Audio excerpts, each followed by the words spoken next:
Welcome to our seminar today. Bear with us a little bit if you could. We are trying new technology that we're quite excited with, and we're juggling it somewhat. For the first time ever, we are setting up a live multi-webcam conference that is bridging quite a ways in the world. We're going to have an Asheville contingency, a New England, I forget if Linda's in Boston or Rhode Island, as well as two web cameras set up in Zurich, Switzerland. And we'll be having different presenters at different time and do different aspects of it. My name is Steve Buser. I'm one of the founders of the Asheville Young Center, and we are going to be broadcasting today from the Asheville Young Center, partly. And I'm going to give just a brief introduction on the technology and how we're going to be handling today. Also included today are Murray Stein, who will be doing our introduction and overview, Lucien Margaret, one of the presenters, and Linda Carter, also a presenter. This is the 32nd event that we've had in our video seminar series. Up till now, these video seminars have been hosted at the University of North Carolina, Asheville, and we've used the university systems to hub them out. We are changing that format a little bit, mostly to allow us to have a evening and a Saturday afternoon kind of format with that. And we've had a lot of feedback. People like the Saturday or evening presentations, so that's why today has a different feel to it to some degree. We will have an audio, video, and PowerPoint presentations through the day, and people will be able to ask questions from any computer. You can use a chat feature. You can also turn on the webcams, and that's a little tricky, but we may try that today as well and see if people want to communicate with us through the webcam. We are delighted to say that we have a dozen countries joining us. They include Israel, New Zealand, Malaysia, Canada, Australia, Spain, Japan, France, Brazil, Mexico, Switzerland, and of course the US. A couple of things. Hopefully everybody at home has figured this out already. If you haven't, now is the time. Make sure that you've selected the correct audio setting. On the software that you've been using, there is a button under the audio tab, and you have two choices: using the microphone and speaker of your computer or calling in by a telephone. If you call in by telephone, it's a little more complicated, although the directions will be there on the computer. If you had microphone and speaker, you'll hear the entire broadcast through your computer speakers. Of course, make sure you know where your volume is on your computer so you can turn that up and down. There might be multiple volumes, including actual dials to turn, as well as the system audio setting. But hopefully you know your computers well enough for those pieces. You may want to explore some of the features while you're with us today. There's a full screen mode you may want to click. You can enlarge the presenter's video or the presentation slides by dragging it with a slider on your computer. There's a raise your hand button where if you want to ask a question, not so much a technical question, but if you want to have us open up your webcam when we come to that point, click the raise your hand question, and if we have time, we'll try to do some of that today as well. And you can type in ask a question as well, and we'll be monitoring those today also. Today is our Saturdays with the Zurich series that we're just beginning. We are now able to broadcast video on nights and weekends, today being a weekend, obviously. The Thursday mornings, which is what we were doing, at least Eastern US time, was difficult for people. If you worked a normal job, you had a hard time perhaps joining us live. So we're trying to move the Zurich ones to Saturday midday, at least Eastern time with that. So the new model that we're working with are Saturdays, noon to 1:30, so about a 90-minute time frame. That's Eastern US time zone. I say 90 minutes. Today will be 120 minutes, 2 hours, and that's because there's two main presenters today. So we added a little bit of time, but we're trying to shorten them. We've been doing 3-hour broadcasts, and people seem to like the 90 to 120-minute format better. So that's what we're trying today. Our next seminar, we're very excited to announce in September 21st. Again, it'll be that Saturday, midday, noon to 1:30 Eastern US time. And John Hill, as well as Murray Stein, Murray will be doing an introduction, and John Hill will be doing a 90-minute seminar on the psychological issues on the afterlife. That's not the full title, but it'll be something on a Jungian perspective of life after death, which I'm quite excited to participate in. Otherwise, we are required to announce that we have no commercial support for the presenters, topics, or programs. There's no pharmaceutical industry support of any kind associated today. We will have an online survey, which you'll be sent afterwards. There will also be continuing education credits available. That's a separate registration that many of you have already done. And if you registered for that, you will get a link to take a quick test on exams to show that you listened to it today, and then you can download your CE certificate afterwards. A couple of warnings about recording. We are taping today. If you would like to remain anonymous with your questions, please email them to us. And that's the general email address that most people have. It's info@ashevilleyoungcenter.org. And that's the same one that you've been receiving emails from us all along. If you open your microphone and or camera when we invite you to do so, it will be recorded on the video. So don't open up your webcam if you don't want to, or if you're not dressed appropriately. Please note that comments or questions in the chat box will be visible on the recorded video as well. So just be cautious with that if you don't want that recorded. We have 3 presenters today. Murray will actually be doing the introductions themselves, but here are the 3 images. We have Murray Stein, Linda Carter, Lucienne Margaret, and I'll introduce Murray since he'll be the first, and then Murray will do the formal introductions for the next 2. Murray Stein, most of you know, he has done the majority of our seminars today, often as a host or introduction, sometimes as the primary presenter. Murray is a supervising training analyst and former president of the International School of Analytical Psychology, known as ISAP, Zurich. He's the author of many, many books, including Principles of Individuation, as well as a nice overview of Jungian analysis in another book. From 2001 to 2004, he was president of the International Association of Analytical Psychology. That's the main Jungian organizing community. He has lectured internationally and presently lives in Switzerland. So without further ado, Murray, go ahead and open your webcam. I will close mine in a moment. I'll take down the slides, and Murray will do a brief overview and introduction of our presenter. So Murray, I will turn it over to you. Thank you very much. Thanks, Steve. Yeah, that's good. I'm going to mute myself. We can hear just fine. Speak up a little bit if you're able, but you are coming across loud and clear. So it's all yours, Murray. Can you remove the slide?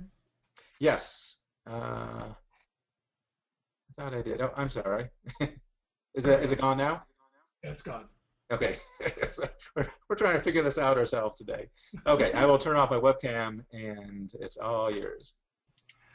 So this is a seminar that we've been working and planning for quite a long time with 2 distinguished guests, Lucienne Margaret and Linda Carter, who will be the major presenters. I'm just going to do a short introduction to get us going and give you some kind of general overview on the Jungian approach to art, psychology and art, we call this program. And let me begin by just telling you, in case you didn't know it, that Jung's, one of his major works of art, the Red Book, is now on display at a major art exhibition in Venice. It's called the Venice Biennale. And it takes place every 2 years in Venice. And this year, the curator, young Italian man, curator for the Biennale, had an interest in Jung and what he's trying to research and think about and reflect on the sources of art. Where does art come from? The general view is that art comes from traditions, from basically our conscious world, whether collective consciousness or individual consciousness, that the artist is someone who looks around and is inspired by other artists or the artistic tradition and works from that.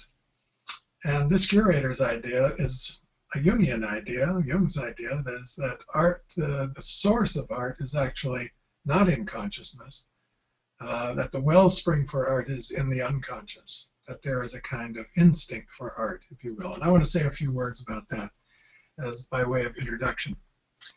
Now, by being shown at the Biennale, Jung is being recognized as an artist. In fact, a world-class artist and a very important artist, deserving the attention of people who are coming to look at art. And I'm not sure that he would be so happy with this, because he didn't want to be known as an artist. He denied many times that he was an artist, or that what he was making was art. He felt it was a kind of temptation away from his fundamental profession, which was a physician and a psychological theorist, a psychoanalyst. And for Jung, making his art, as he does in the Red Book, with great success now since the book has been published, he really did for himself. He wasn't working as an artist out of an artistic tradition in order to show his paintings and his works to other people. He was doing it for a different reason.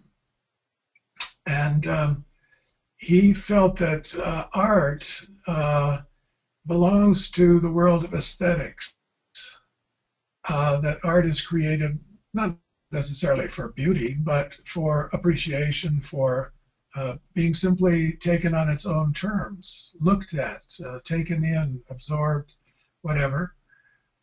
But he wanted to look at art, his own art, and at other art with another perspective, not only aesthetically, but also what he names as ethically, which isn't exactly a good word.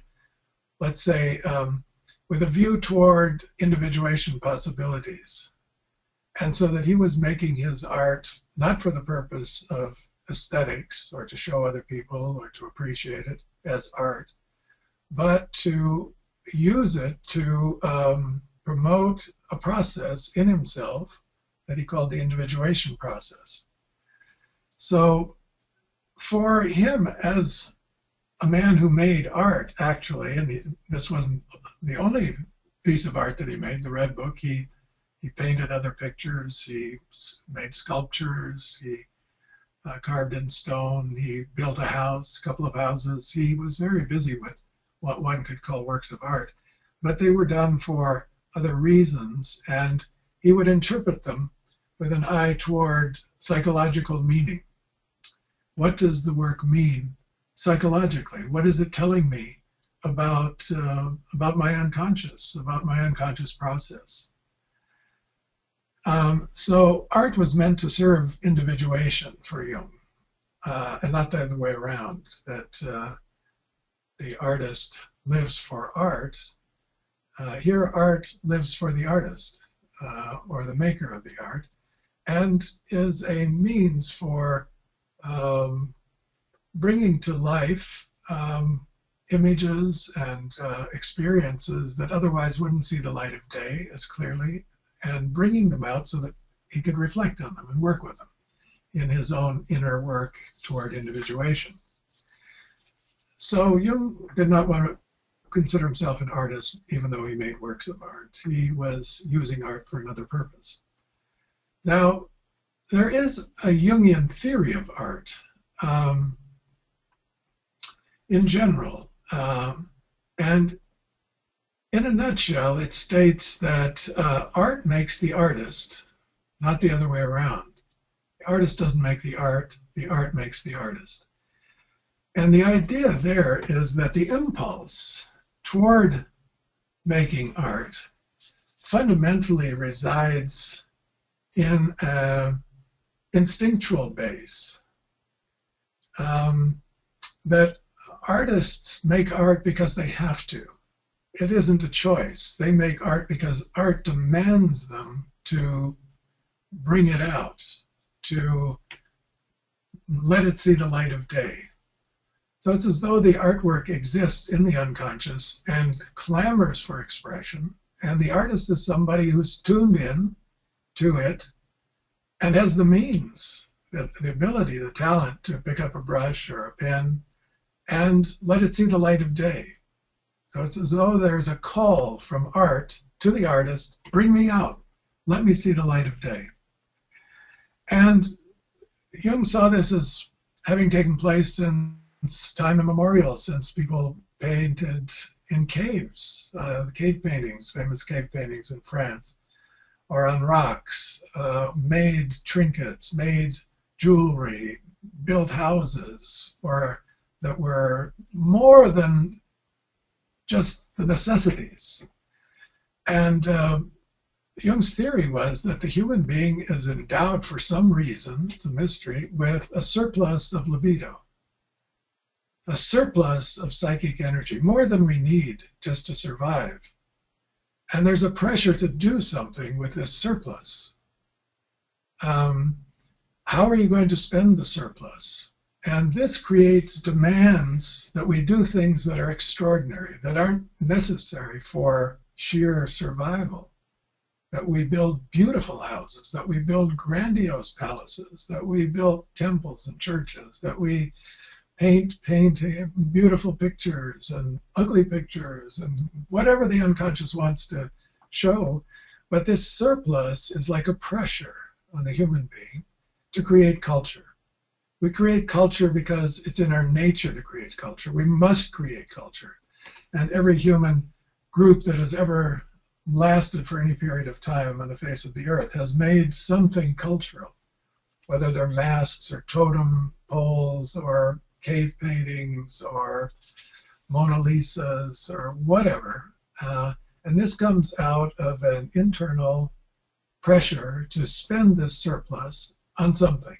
And the artist has a channel for it. If it's a writer, the channel is the word. If it's a painter, the channel is color and canvas. And of course, culture provides the means and the traditions so that this can be channeled masterfully by people with enormous talent for putting that surplus libido to work. And so the artist, when the artist is done with his work, he's done. If you ask the artist, what does it mean? He'll say, it means whatever you want it to mean. I'm done with it. I've painted it. I've written it. You interpret it. He's done with it because for him, the job is done when it is expressed. For Jung, the psychologist, the job isn't done until it's understood. And so Jung is operating on another level with interpretation, to look at the art as a symbolic expression of the unconscious and to ask the question, what does it mean? What does it mean for me, the artist who's produced it, or what does it mean for the culture in which it has been produced? And this question, what does it mean, brings us to the understanding of symbol, that for Jung, the art is a symbol. It's a symbolic expression of something unconscious, striving for the light of day, striving to come into being, and to see it as a symbol means to relate to it differently than you would as an aesthetic object. A symbol carries mystery and meaning, and it speaks to you. It says something to you. It goes into you in a different way than simply saying that's a pretty picture. You can walk through an art gallery seeing many pretty pictures. You stand at one that really grabs you. You take it in, and it begins to speak to you, and you begin living with that work of art. It takes on a symbolic meaning for you. Now, if you really live the work of art, as some people do with art, with poetry, Shakespeare, for example, those works of art transform you. They change your life. It can be a film, it can be a painting, it can be a novel, it can be a poem. But if you take it in as a symbol, it changes you. Okay, so it can advance your individuation process. You don't have to be the artist who creates it, but if you take it in as a symbol and use it as a symbolic object for yourself and live with it as a symbol, then it will also advance your individuation process. And one of the lectures this afternoon is going to speak about that. Linda Carter is going to pick up that very topic to show how a work of art painted by somebody else has the capacity to transform a person in the therapeutic context. Now, Jungians have been writing about art, thinking about art, beginning with Jung, of course, but many people since then. And I just want to mention a couple of names. Erich Neumann, who wrote about Henry Moore, the archetypal world of Henry Moore. Rafael Lopez Pedraza, who wrote a wonderful book called Anselm Kiefer, The Psychology of Art After the Catastrophe. And Christian Gaillard, who has written as professor of at the École des Beaux-Arts in Paris, Psychology of Art, Le Musée Imaginaire de Carl Gustav Jung. These are important books. There are many books by Jungians on art and artists. So Jungians generally have taken a great interest in art. Besides that, there is a tradition in Jungian analysis of art making within the context of a Jungian practice. And this is a very well-established tradition, beginning with Jung and a patient of his, for example, that he wrote up in a classic paper called, I want to get it exactly right so you can look it up if you want to, A Study in the Process of Individuation. These are paintings by Christine Mann, who was a patient of Jung's in the 1920s and 30s. It's in volume 9.1 of the collected works. So in his own practice, Jung used art for a therapeutic process to advance individuation. And other Jungians have written about it. Lynn Cruz mentioned on the website recently this book by Penny Lewis, Creative Transformation, The Healing Power of the Arts. She's an art therapist and Jungian. And Mariana Tauber, The Soul's Ministrations. You can all see that, where she uses art for self-healing. And this use of art for therapeutic purposes is fundamental to many Jungian analyst practices. So again, it's very much a part. Art enters into the Jungian context, not only as a reflection on great works of art and artists, but as a practice, but with the caveat, don't call it art. Because if you call it art, the patient gets frozen. I can't make art. I'm not an artist. I can't do it. So it isn't for the purpose of creating art per se as an aesthetic object. It's for the purpose of expressing something that needs to be expressed from the unconscious. Sometimes it turns out to be real art because of a person's ability to bring out wonderful images or very meaningful images that also relate to other people and their life experience. For an excellent summary, and I will close with this, of Jung, everything that Jung said about art, I recommend this book, Jung on Art, by a Dutch scholar named Vandenberg, who has read everything that Jung wrote about art, has systematized it, and has produced a wonderful scholarly work on a Jungian theory of art and what Jung thought about art, how he reflected on it. So I recommend this book very highly. And another book that's very useful, written by contemporary Jungians, Psyche and the Arts, edited by Susan Rowland. So those are some books for your reference. That's my introduction to this seminar, and I think that will be sufficient for now to set the stage for two papers that are quite different. Lucia and Margaret is going to do the first paper. She will take about 40 minutes, and then there will be a brief time for discussion after that. And then more time at the end of the seminar for discussion if you have something further to ask or a contribution you'd like to make. Lucia Margaret is a senior training and supervising analyst at ISEP in Zurich and has a special interest in creativity and the arts. And she has lectured about art and artists a number of times in various contexts here in Zurich at ISET. And so I would now like to turn the camera and the microphone over to Lucien, who's sitting in her office in Zurich. Lucien? Thank you so much, Murray. What a wonderful introduction. We really, really appreciate that. And excellent. So, Lucien, you're sharing your background, which is good. Murray, go ahead and turn off your webcam.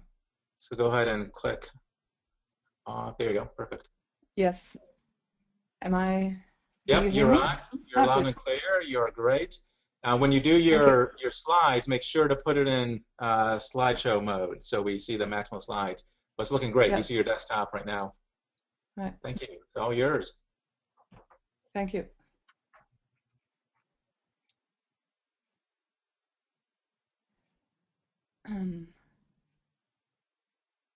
Oh, Jesus. Here. Is it okay? You can pull around this because I'm not on the camera anymore. That's perfect. That looks really good. That's a great. Is it okay? Yep, looks fabulous. You have it on slideshow. It looks nice and big. We have your video camera up. You are perfect. You're good to go. Good. So I could take out my headset even. Well, we may get feedback. No. We'll probably get. Yeah. Well, no, I guess keep it on. you can take it off only if you turn off your speakers. I would just leave it on just so we can communicate better with you. It's so good. You're good. Yeah, it's no problem. Thank you. Yeah. Okay. Yeah. So my title is The Amazing Power of Art. Adolf Wölfli, an artist guided by his soul. You know, Jung, as Murray has explained, he would say of himself that the inner gates to his unconscious within his psyche, they were wide open. And this is not common to all people at all, but it is common to all artists and to the mentally ill as well. But then, whether the ego is strong enough to contain and organize the flow of all these unconscious contents streaming into consciousness and to order that into structures, this decides on the creative ability of the person. Otherwise, the consciousness is just going to be flooded by the unconscious, which does happen when you get psychotic. For Jung, as for most people, this having your inner gates wide open is a gift of the gods, but also a curse, or it can be a curse. And for some great artists, it has turned to the worst, and they did go definitely insane, to thinking of Van Gogh or Nietzsche or Hölderlin and many others. So for Jung, though, he found a way. He had once a very serious psychic crisis in 1913 after his break with Freud. And then he had enough resources himself to take recourse to invent things or means to help himself through this crisis. He started to play with stones and then started a totally new technique, dialoguing with his inner figures and his inner visions. He later on developed this technique and called it active imagination. This brought him that undoubtedly through this psychic crisis, which was quite threatening to him. Well, let me make the parentheses and say this for normal people who don't have this grace of inspirations from the unconscious like this. These people, say, like you and me, they have another struggle. They struggle to widen the opening to the unconscious. And like when I practice intuitive painting, the big challenge is not to contain the stream of energy from the unconscious, but on the contrary, to control my many conscious fears, ambitions, and reasoning of all sorts, so as they won't close the door to the wellspring of my inspiration. That will be my struggle. So now, let's go back though to Jung and to Adolf Wölfli. He is the example I would like to take to explain why I'm talking about the amazing power of art. Adolf Wölfli is a Swiss. He belonged to those with these wide inner gates, but he could not control the doorway as well as Jung did. He was a schizophrenic and he never recovered. But what's the interesting part is that he did have enough ego strength to do creative work and to translate all these obsessions and inner torments into art forms. And he did all sorts of things. He did drawings and collage, he did writing, I did even compose music. And that was a ceaseless creative activity he had day after day, 7 days a week. And only this could bring him solace and relief.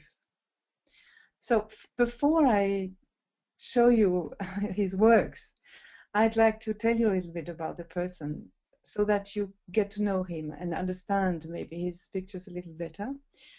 Adolf Wölfli, he was born in 1864, which is about 150 years ago, in Switzerland, in a rural area in Switzerland.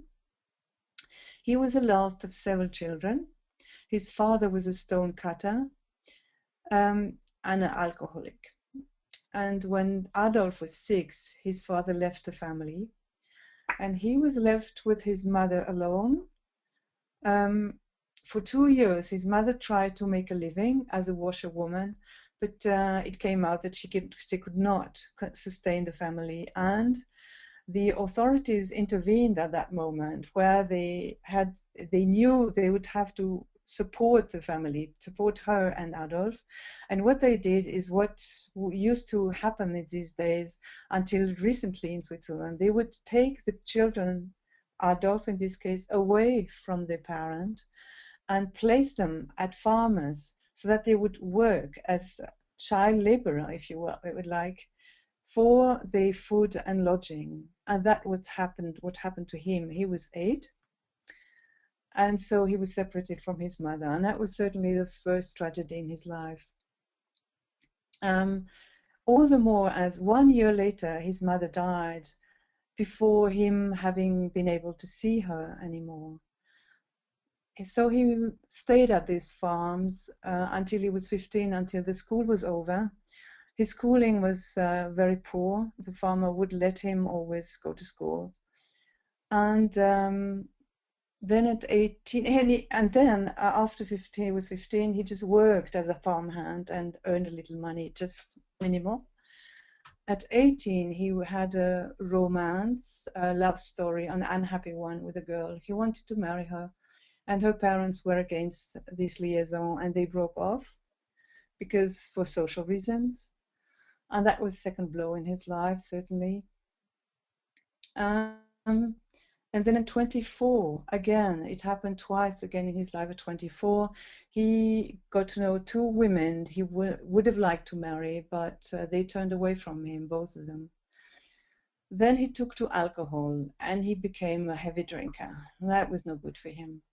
2 years after that, at 26, he was caught twice at attempts at sexual assaults on 2 girls. The first one was 14, and the second one was 5, so it was really, really bad. He did it almost publicly, so he was caught every time, he was stopped every time.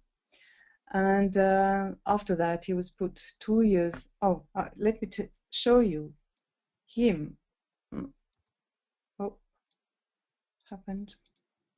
Here. This is Adolf Wölfli, so you see, at this moment, he's 56.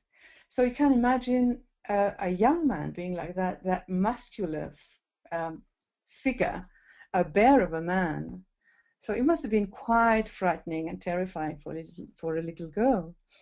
What happened is that after his 2 years of prison, he didn't improve at all. His life went further astray. He was socially isolated. He was drinking. He was having fights with people.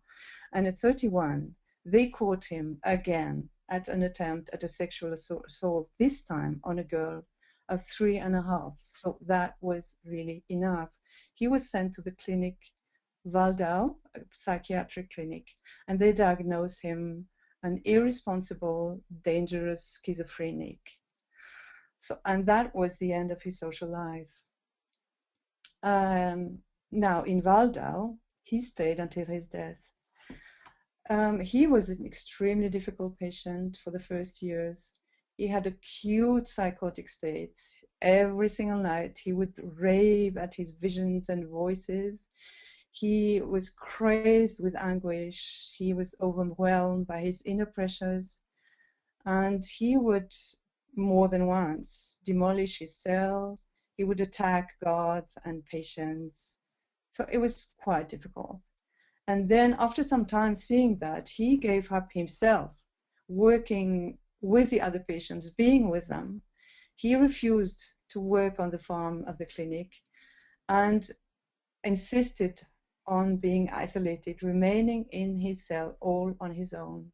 This was granted to him, and that was his way of living from then on, more or less almost completely isolated up to his death. Now, so he was a very bad bit of a patient, but 4 years after his admission, the miracle happened.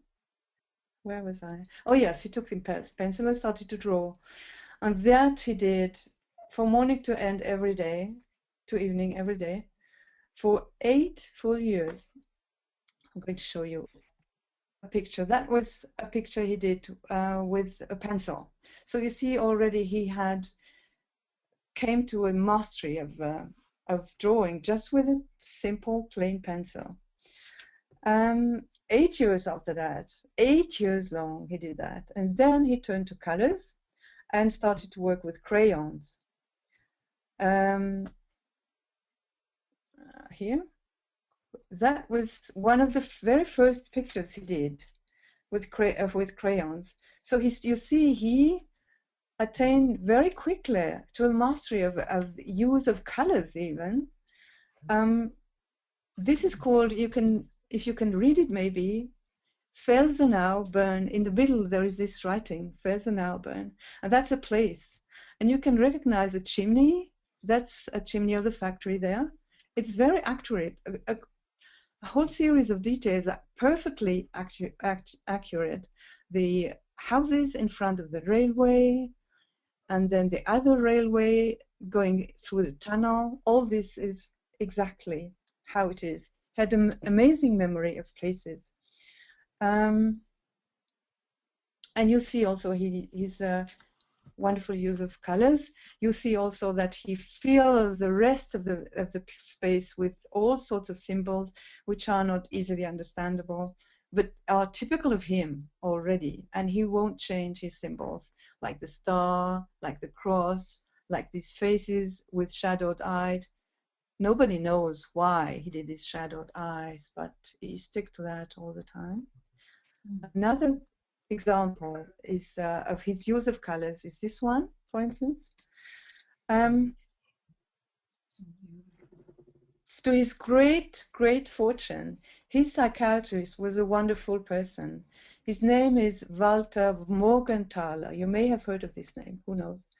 But anyway, Morgenthaler was appreciative. He understood what he was doing, and he understood that was art. It wasn't just a hobby or a therapy, but he saw the artistic value of what he did, and he supported him, and he brought him paper and crayons regularly. So, and then, so Wölfli would work on and on and on, 7 days a week, only with breaks, only on Sunday afternoons. That's all. And then he would work on and on, alone in his cell. Morgenthaler published a book about him called Madness and Art. This came out in 1921, and it was something completely new, especially for the German-speaking culture. There had been only one book before that, in the beginning of the century, by one French physician. So this book was no success at all. his colleague psychiatrists would just smile at him and think he was an eccentric. They didn't take it seriously. It was completely unscientific in their eyes, with a few exceptions, like Eugene Bleuler and Hans Prinzhorn. They were very interested. They got quite interested in this. At that time, Wölfli was 57 already, but there was a small circle, a little circle of initiated people in the clinic, personnel, nurses, some psychiatrists, and outside the clinic as well. A few visitors would come and buy a few pictures. By that time, Wölfli had calmed down, and he was quite pleased with the little fame he had gotten and the little pocket money he got as well. He died in 1930 at 66, leaving, now listen, 25,000 sheets of paper full of his stories. Oh yes, I forgot to tell you, he had started as well. After beginning with colors, he also started writing and composing music and making collage. And so when he died, he left 25,000 sheets of paper full of stories and music notations, and 1,460 drawings, and almost as many collages. So a huge, a prodigious production he had done. Now I'm going to show you a little bit what his main theme were in his pictures. He would talk in his oh, now, yes, I wanted to show you, sure. That's him, 56 again, showing the heaps of sheets he had written in his cell. Here he is again at 61 with a trumpet made of a paper in his hand. And he would actually play his music, look at his drawing, like on the desk you see in front of him. He would look at his drawing and read the music, he would say, out of his drawing and play it. And actually there are some people who did play some music on the basis of his music. And if you go on the website and Google Adolf Wölfli in one word, .ch, you'll find there a few pieces of music. Quite nice. So that's one of the first pictures I wanted to show you about the themes.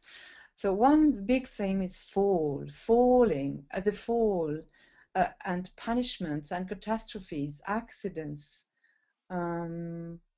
sins, crucifixions, executions, rapes, all of these. And also rescues, and sometimes being born again, and being helped by women. So this one, he said it was death fall of Saint Adolf. So you see, you would think it's a girl falling head down. For him, it was him. And a lot of times he would think of him or depict a child, actually. And I think that at this time, young boys would also wear skirts. So at least for him, it's clear, it's him falling down. And one thing I have to tell you about German, the German language, the fall in German has two meanings. Is for one, it's a fall, a symbol of a fall from heaven, from innocence, falling into hell, into sin, into evil. But it's also a case, like a judicial case. So I understand both meanings when you talk about falls. Like the fall could be the case. Mm-hmm. That's another fall. He just said it was fall, but actually you don't see any fall. No, nobody's falling here. Or maybe this little head and in the lower part is falling, could be. But what dominates actually the picture is something wonderfully harmonious, like a music key or a music instrument even. What else? It's a kind of yin-yang too. Mm-hmm. Here, this one is called The Crucifixion of My Littleness. So you see a man being crucified with his shadow eyes. And you see, full of symbols. They're not easy to understand, of course. In almost every single one of his drawings, you see these slugs, and also this kind of mice. So it's not clear. People have been wondering what it could be. And I do agree. I think also that it might have something to do with sexuality, these slugs and these kind of slimy things. But, well, he never explained, of course. And he would also write in his free spaces in his drawing. So that's one crucifixion. There are many. This is a murder, and it's actually, he calls it a murder of locksmith and plumber Albrecht Kindler, family father, for rape. The figure being murdered is on the left side. You see, with his hanging head.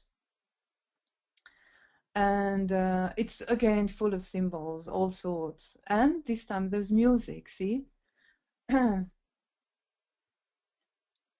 Again, a crucifixion. This time it's a crucifixion of Holy Saint Adolf, on the harbor island of Biscaya in the Pacific Ocean. Well, look at the picture first. You know, there's many things in this picture. There's huge amount of things. And of course, you don't have time to look into all details, but there's this crucifixion. There's a composition of the whole thing, absolutely fantastic composition. And above, also these music notes, actually music notes all over. So you can imagine him playing his drawing, his crucifixion. So that's one thing he would, one big theme. Oh yes, I wanted to tell you now how he proceeded, how he would draw. That's also interesting. He would always start from the edges and draw very carefully the frame, as if he wanted to contain first whatever was going to spill out of him. He wanted to hold it, to contain it in a frame, and that was certainly wise of him, because then he would draw slowly towards, work his way through slowly and to the middle, towards the middle. He would never erase anything, never correct. He would say it was hard work, and that was not something he would be doing by his own will. He'd say it was being dictated to him. So here we have a clear example, really as more than obvious than ever, of someone being guided by his soul. He would say himself, he wouldn't do it by his own will. So he was being guided by his soul, and finally being able to work through all these obsessions and ideas and memories and images, and finding to a whole harmonious and balanced by the end. Well, that's something like a little miracle in my eyes. And it would happen again and again, and he would have to. That's, as Mari was saying, he had no choice. He had to, every single day, to try and go work through his nights.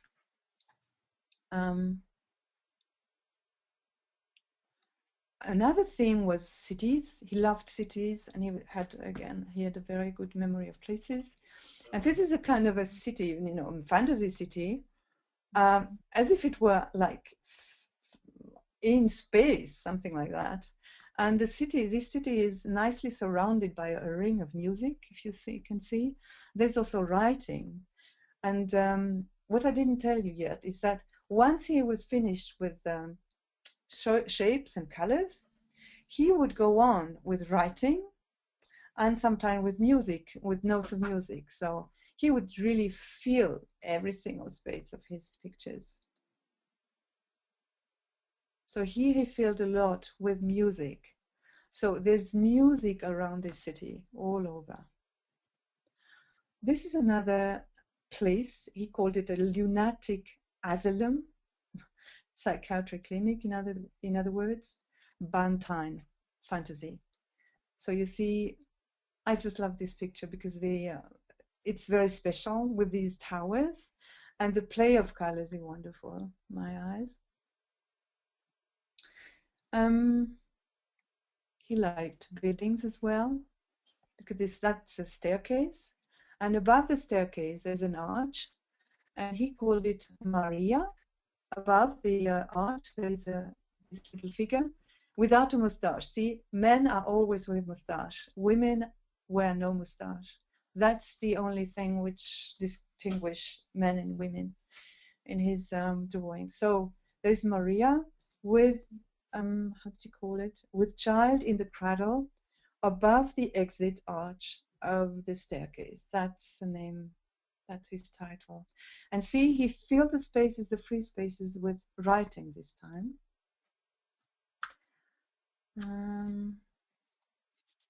Railways is also something he liked a lot. So you see these curves of these railways, wonderful curves, these sweeping curves. If you look at it from a certain distance, and the play of colors, of course, wonderful. The blue is a river, there's a bridge, and I think there is a tunnel on the upper half left. The Great Railway of the Anger Trench, she called it.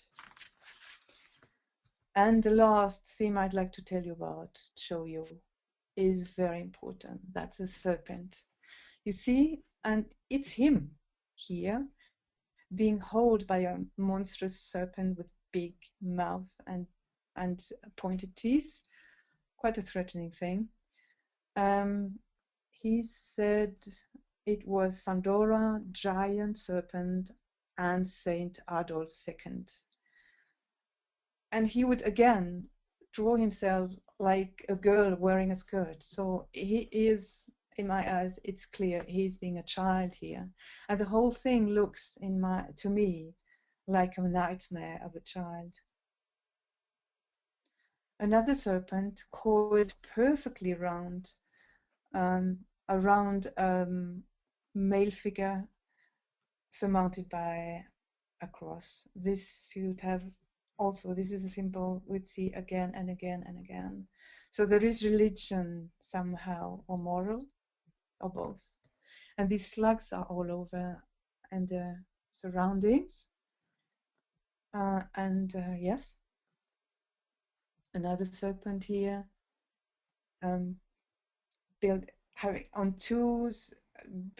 coiled in two spirals, and inside of both spirals is an egg form, like egg shape, and embedded in the egg is, for one, on the left hand side is a woman, a face of a woman surmounted by a cross, and on the right hand side is the face of a man surmounted by a cross. So that's serpent. And you can imagine what a symbol of serpent might be. Of course, he didn't explain again, but serpent would well be sin, evil, temptation, and obviously also punishment. If you look at this big face again of the serpent with these pointed teeth. Another serpent, the last serpent I wanted to show you is this serpent with these powerful coils all over, all covered with music, and above, I think that's on the left hand side is the head of the serpent with this huge tongue hanging, and facing him is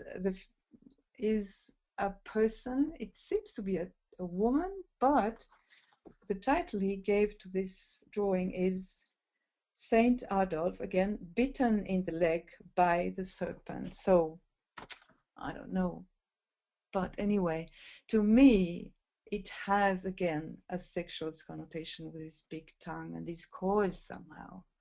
But, well, it's maybe my imagination. I find it a very beautiful drawing. So that's an overview of his main theme. And now we come to the most amazing pictures he made, in my eyes. These pictures, well, this one, you might argue, it is not a mandala. To me, it's a way of representing a mandala. It's a perfectly symmetrical figure.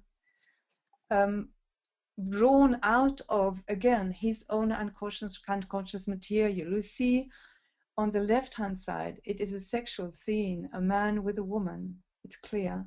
In the middle is, face and a clock. A clock would also be something quite important to him. Time, maybe also society. I don't know. And on the right-hand side, there is a woman with huge hands. Whether she's punishing someone, could be. And there's a man underneath. And then comes this one. To me, it's an absolutely masterpiece. A perfect mandala. He called it the Grand Hotel in Z. See. And this one will be the last one I wanted to show you. That's a city map of the beer, cookies, city, St. Adolf, he called it. And to me, it's covered with music notes. And to me, this one, especially this one, is very, very forceful. And to me, I hear organ music when I see this picture. So it's really quite, yeah, I don't know how to say it. It's perfect. So you see, Adolf Wölfli was doing art as his only rescue. He had no choice, as I said. It was either creating daily or living as a living dead. So he was expressing all these agonizing, terrifying experiences of psychosis, these overwhelming contents, these memories, images, visions, and voices, and this feeling of having a dislocated, chaotic mind and multiple selves, all these experiences of psychosis, sexual impulses and expansion of body and mind, all of this. He managed to represent all this. And that was his art, which did not heal him. It did not heal him. And the wounds were obviously too deep and the guilt too great. But his art did enable him to survive these torments of his nights. And he did manage to translate all these torments and his anguish into wholes, into contained wholes, perfectly harmonious and balanced. He was able to contain and to endure the unrelenting pressure of his frantic mind. So although his works don't show an individuation, as we would call it, no psychic development, it does show some lessening of tension. Like this one last picture is a later one, 1917. He was 53 at the time. He was calming down, let's say. And for him, only his art could accomplish the miracle of bringing his soul back to him every single day, every single day. So now my second point is that his art was not only for him, was not only a potent therapy for him, which it was, but his art is now in the present tense a gift for us viewers today as it used to be 100 years ago. Why? His art appears as timeless as any religious, just this one, if you look at this one, any religious iconography of any time and any culture. And 100 years later, we are as moved as his very first admirers, the few nurses and psychiatrists and a few other interested people. And this is, in my eyes, a paradox of authentic art. In a way, his drawings are very obscure, bizarre, and are totally self-centered and intimate even. And nevertheless, with this depth of intimacy, they do touch us very deeply. And it's not only our aesthetic sense, which is indeed impressed by the original composition and the use of colors he masters. if we take the trouble, of course, we have to take the trouble of looking more closely at these strange figures and symbols. And if we know a little bit about also his stories, the bits and pieces of his stories which appear, then our fascination grows and our heart is being touched by this willpower which was able to transform the torments into complete and balanced wholes. And we may be even surprised, one of us, or maybe at one picture only, or some of us won't. We may be surprised to feel very close to this longing we sense for beauty and relief and innocence and vastness. All this is somehow perceptible. And this experience of us, of a very diffuse emotional impact, strong, but not clear at all. We don't know exactly where it works on us and how and why. This experience, Jung called it numinous or archetypal. And he meant by that the power of this experience is beyond comprehension. In this sense, it's not scientific, certainly not. It reaches out to our sense, I'm trying to put it into words, a sense of an existential mystery somehow. And we may feel connected, not only deeply connected, not only to him, to Adolf Wölfli, in spite of his terrible life, but also to all humankind, and even maybe to the whole universe. Well, 20 years after his death, Adolf Wölfli was finally recognized, 20 years after his death, as a full-grown artist. This happened when Jean Dubuffet, a French painter, who after the World War II was looking for a raw sort of art, natural, absolutely authentic and instinctive.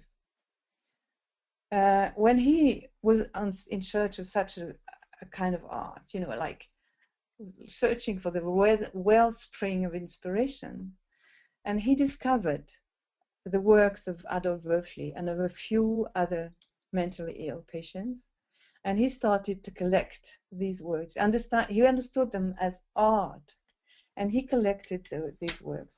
He was the one to coin the term art brut, A-R-T-B-R-U-T, art brut, which is often translated to outsider art. And he meant the art by people who are completely untrained, uneducated, and isolated from society. Don't have to be mentally ill. Many of them are, but not all at all in the collection that still exists, like in Lausanne. There's also a collection in the USA now. And Dubuffet was the one who made Wölfli known in the large public, and he considered Wölfli as the greatest artist of this kind of art artist. Now, to conclude, I would like to quote to you a few lines by a Swiss author whose name is also Adolf, Muschk this time. He's still alive, he's an actual writer. His lines sound like a Japanese haiku, and to me they render best this special feeling, which is so difficult to describe, conveyed by true art, as Jung would say. A feeling or a sense of another hardly palpable reality beyond the reality of our senses. And Muschk is certainly thinking as a writer, he's thinking of literature, but what he says surely applies to all art. He says, now we can start to read him, for the key to him is as lost as we are. Thank you for your attention. Thank you, Lucienne. That was wonderful. Welcome. I really appreciate that, the images and all. What beautiful pieces. Murray, good. You've already pulled up your webcam. So if you want to introduce Linda, I think you're right, Murray. Why don't we go right into the next talk, and then we'll save a little bit of time at the end to do some questions with that. And just an announcement along those lines, go ahead and type out your questions. A few people have already done that. Feel free to type them out in the question dialog box, and we'll be collating those and asking as many as we can toward the end of it. So Murray, on to you, and then Linda.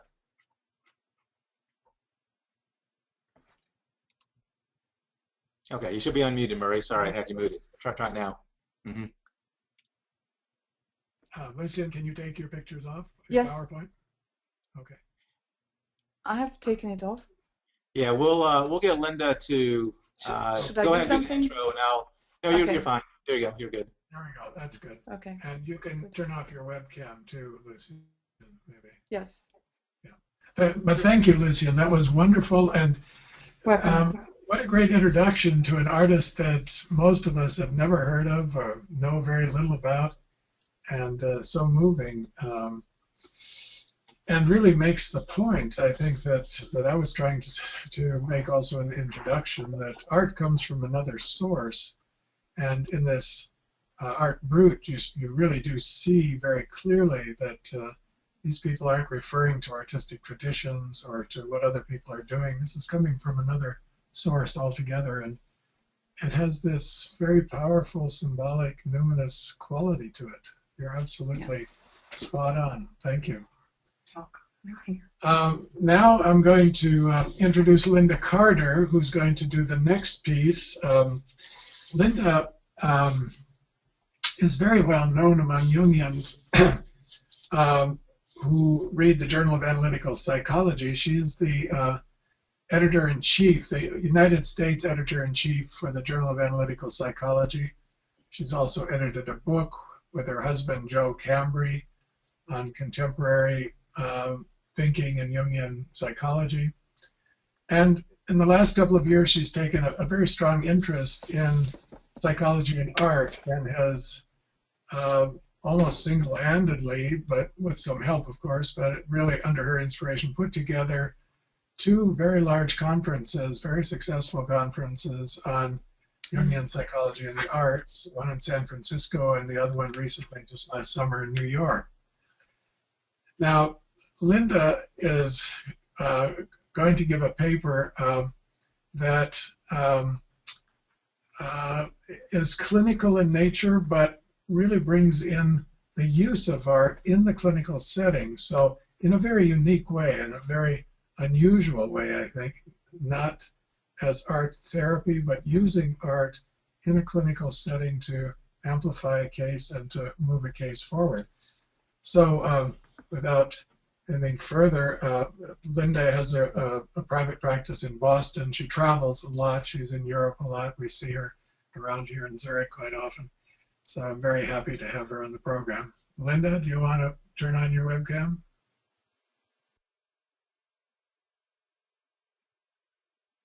Okay. We need Linda's voice. Yeah, that's good. I think we. Work, There you go, Linda. Yeah, we can hear you. You're okay. Good. Okay. Perfect. I'm going to move. Okay. So shall I begin? Hi. Yes, go ahead. You're looking Okay. great, and we have your slides good. here. Perfect. Everything's working. Good. That's great news. Well, Murray, thank you so much for that lovely introduction. And many thanks to you and Steve Buser for inviting me to participate in the Asheville seminars, and all of you who've worked on the Asheville project. Special thanks go to Ryan Deegan, who's been a very good consultant on technology, not my strong suit. So thank you, Ryan.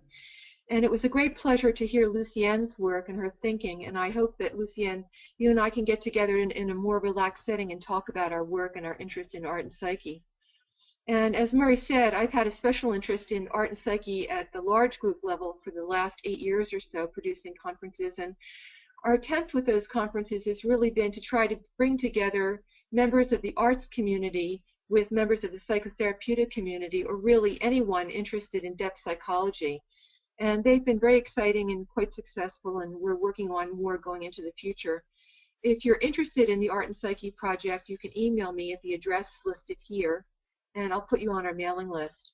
I can tell you more about Art and Psyche after this presentation, but what I'm really focusing on today is an individual case. which is quite different in some ways than the Art and Psyche project. I'd like to thank the patient who's given me her permission to talk about our clinical work together.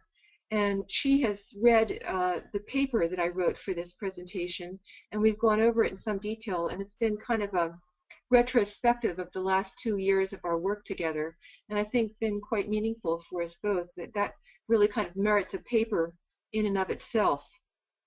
So without further ado, I would like to go immediately into the case study and tell you about my first contact with Helena. That's the name I've given her. The phone rang on a hot summer day. On the other end of the line was Helena, who was calling while walking her 5-week-old baby on the boulevard, a local greenway in our small city. I could picture where she was. With the baby screaming in the background, she managed to tell me that she was struggling and wanted to be in therapy. She had heard about me 10 years ago from an old patient of mine whom she had met when they both were hospitalized for depression. She wanted something different.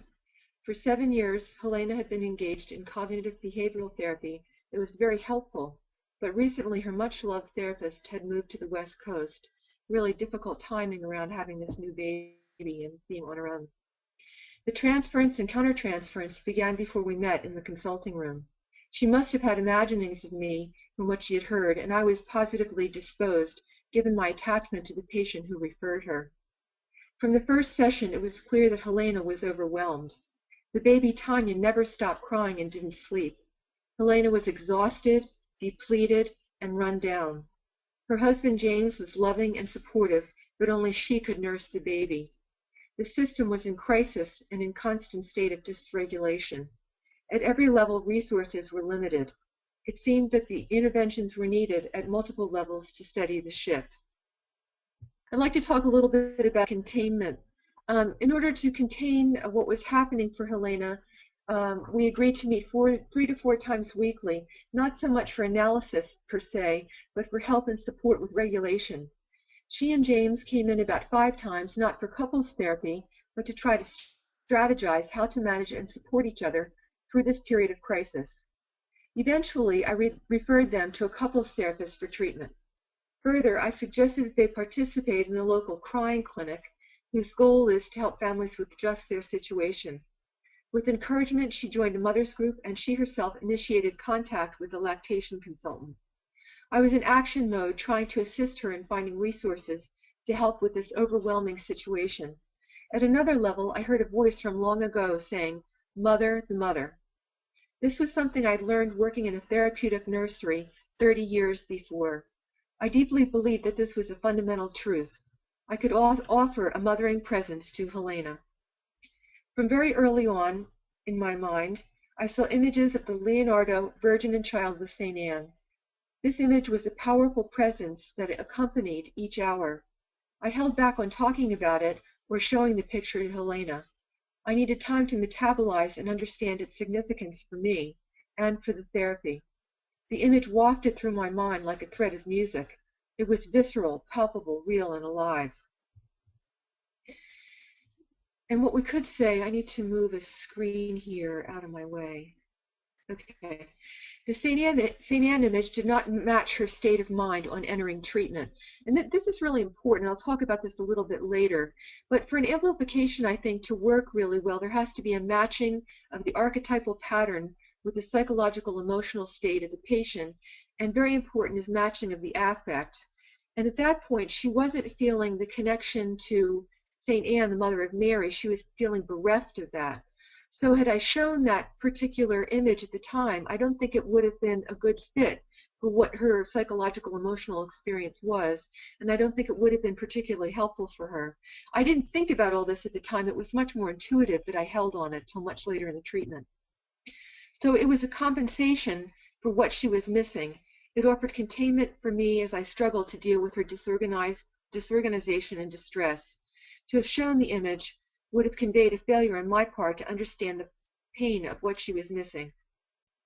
In the meantime, Helena's moods were labile, shifting from one day to the next.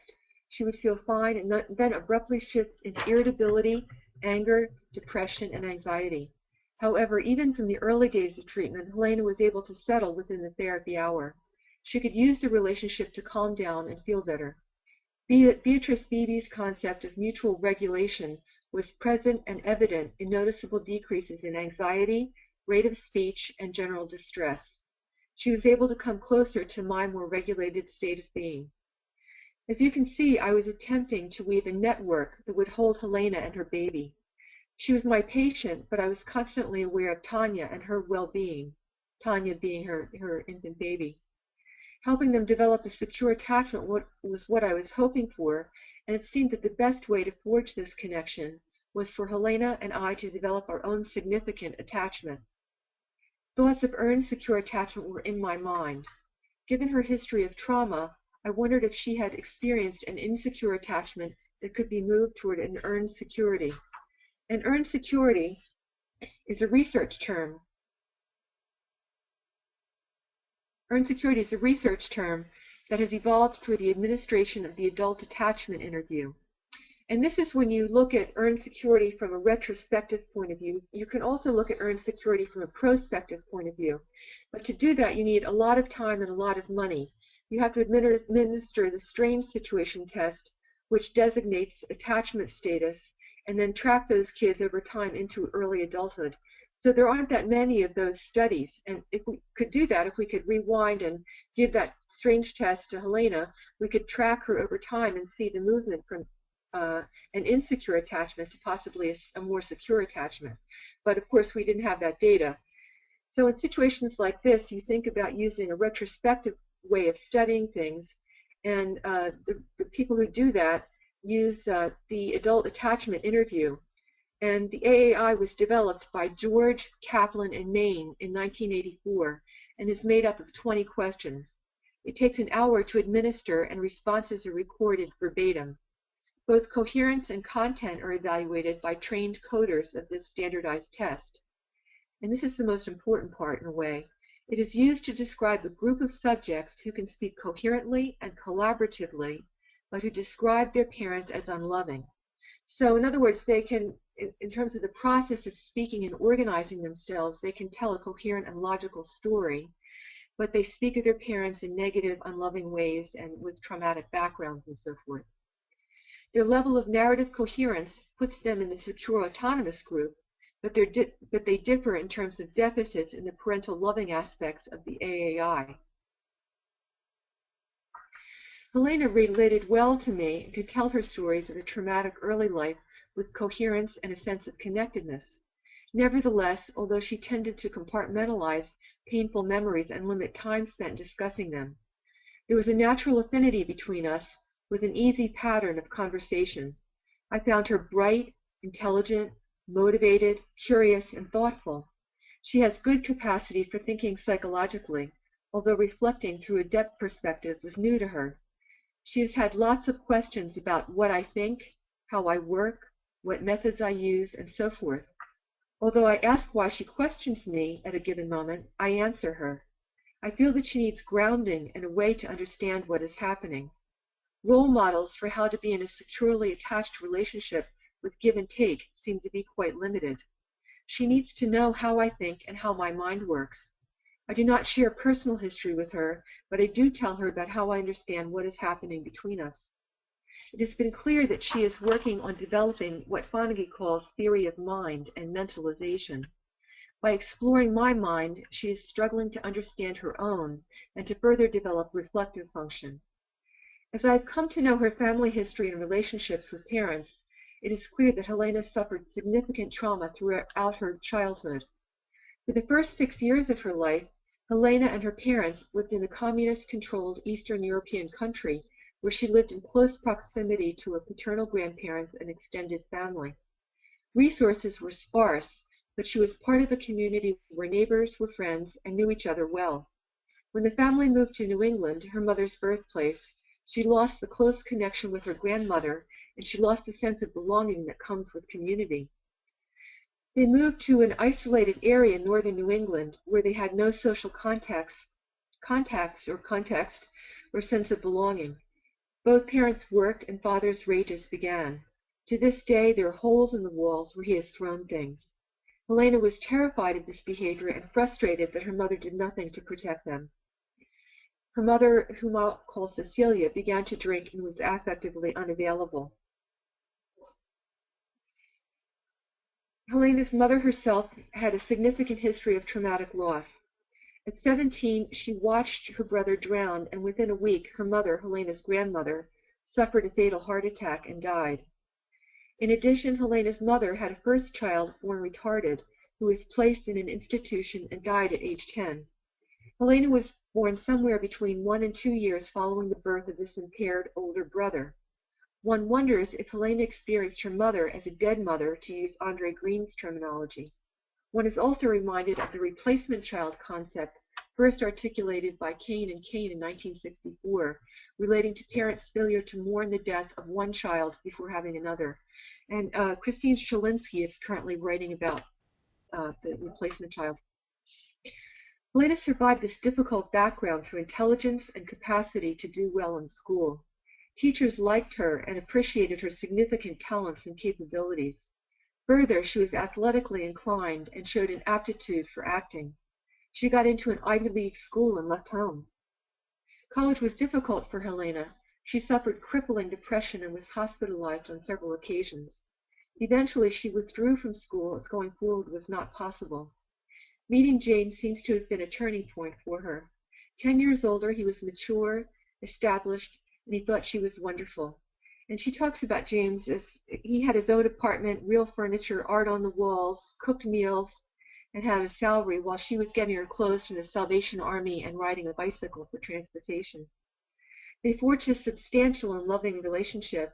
Helena finished school, worked successfully for several years in sociology research, and then was accepted to graduate school on the encouragement of her employers. It seems that the relationship with James offered a platform from which she could launch into new aspects of her life. It was through the relationship with James that a door opened for a new kind of attachment.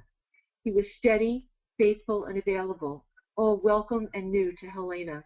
They began to develop a secure base, a home, and a way of living. And that's one of Bowlby's basic ideas, that in order to explore the world, you need a secure base. So that through the relationship with James, she could finish up school, find a meaningful job, get herself into graduate school, and move forward with her life.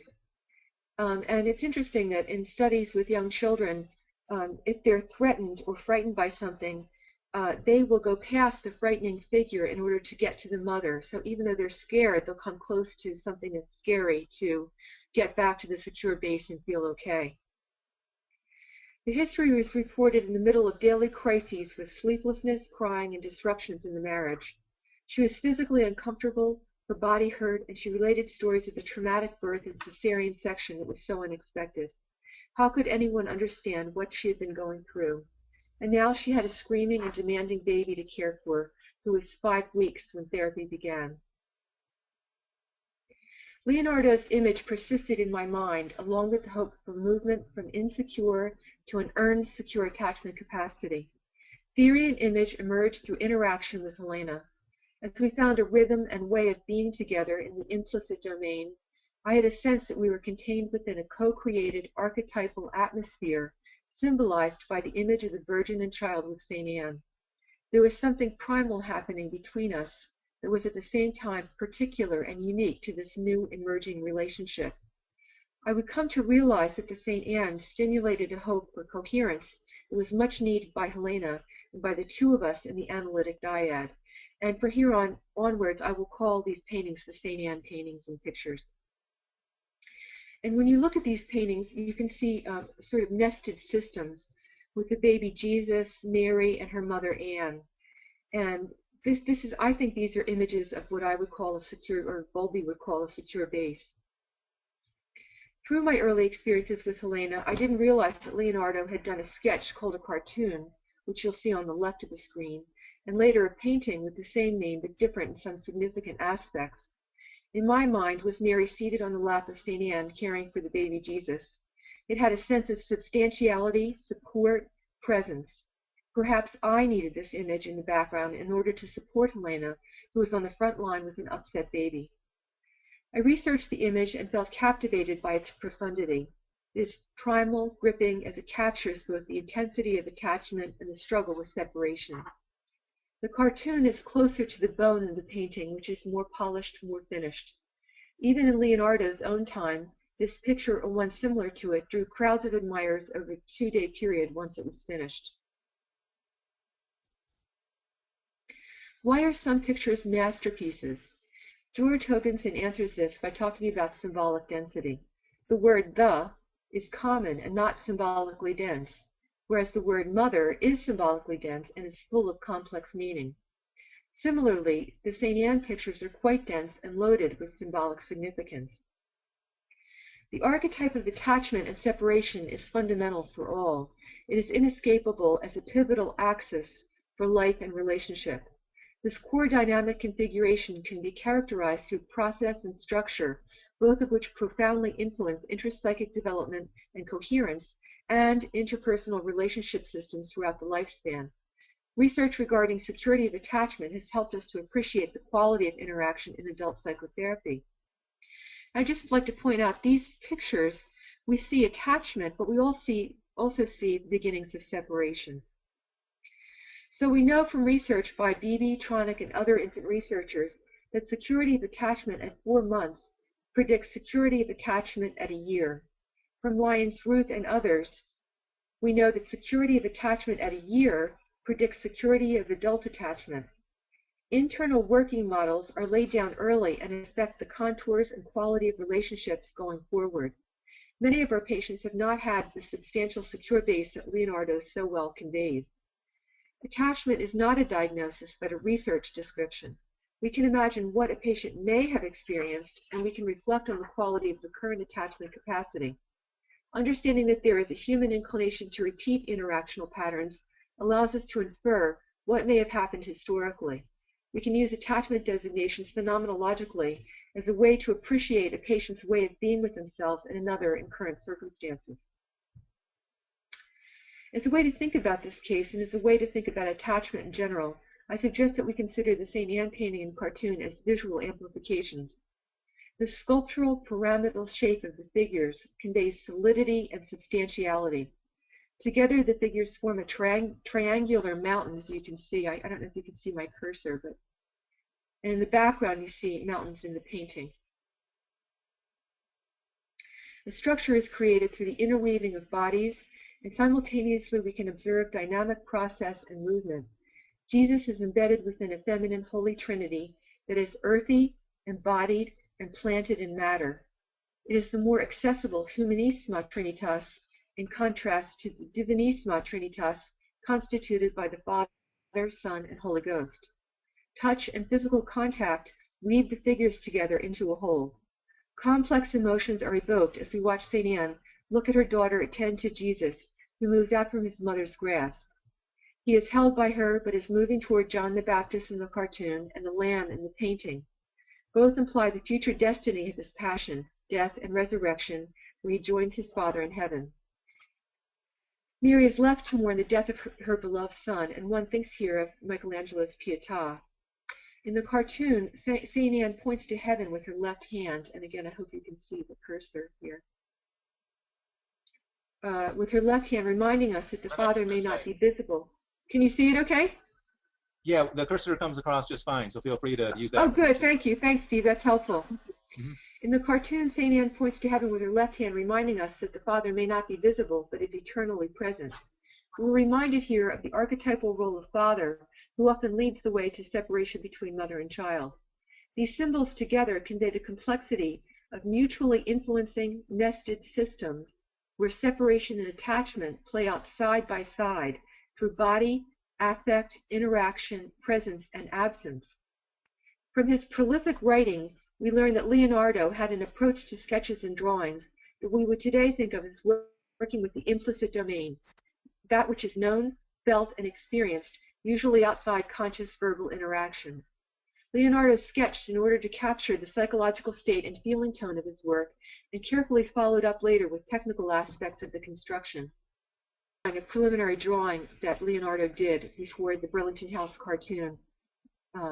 And I have a quote here from Leonardo. "Now, have you never thought about how poets compose their verse? They do not trouble to trace beautiful letters, nor do they mind crossing out several lines so as to make them better. So, painter, rough out the arrangement of the limbs of your figures, and first attend to the movements appropriate to the mental state of the creatures that make up your picture, rather than the beauty and perfection of their parts. Further, he says, sketch subject pictures quickly and do not give the limbs too much finish. Indicate their position, which you can then work out at your leisure. Notice in the cartoon that the hands and feet of the Virgin and St. Anne are not well articulated or specific. They are delineated in the more polished painting. However, in the cartoon and lead-up sketches, Leonardo successfully captures the mood arising from dynamic interplay of the characters. As onlookers, we engage with the artist in a symbolically dense network layered with emotional, psychological, and religious significance. Leonardo explicitly and implicitly played with this complex archetypal constellation through multiple preliminary sketches that convey the fluidity of motion and willingness to experiment with material expression of his internal experiences.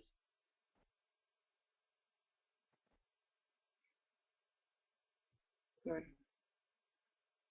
One is reminded here of the analyst's state of reverie or evenly hovering attention, underscoring the importance of not foreclosing analytic experience with the fixity of premature interpretation. Play with image allows for dreaming the dream onward, and this comes with a more phenomenal and descriptive approach. Through these images, we are affected by the implicit domain and are brought into a moment of the transcendent function as we respond psychologically, physically, and emotionally to the visual network of a complex archetypal system. One sees a familiar image and is drawn in by the complexity of the interwoven relationships, and in a sense, we become part of the system depicted by virtue of our engagement with the gestalt and the particulars.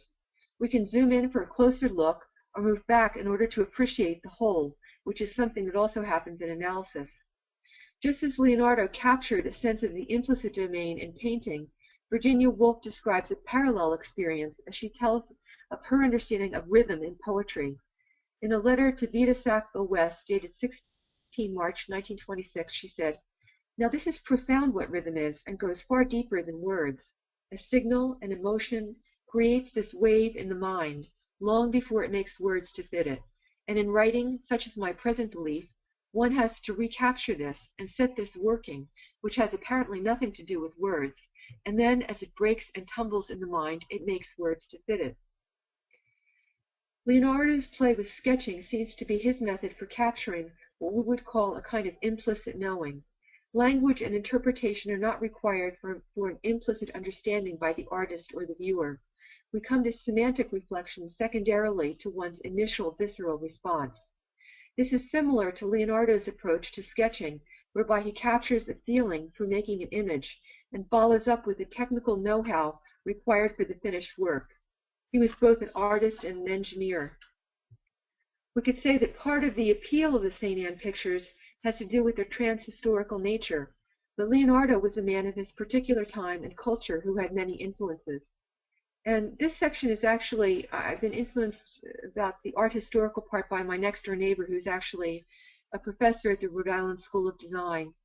And she sees Jung as an essentialist and is bothered by the way sometimes that we approach things, and feels strongly that we also need to look at the context in which a painting is done.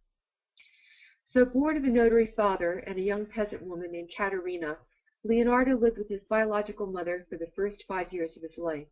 He then joined his father's household with grandparents, an uncle, and father's young wife, hence the idea that he had two mothers.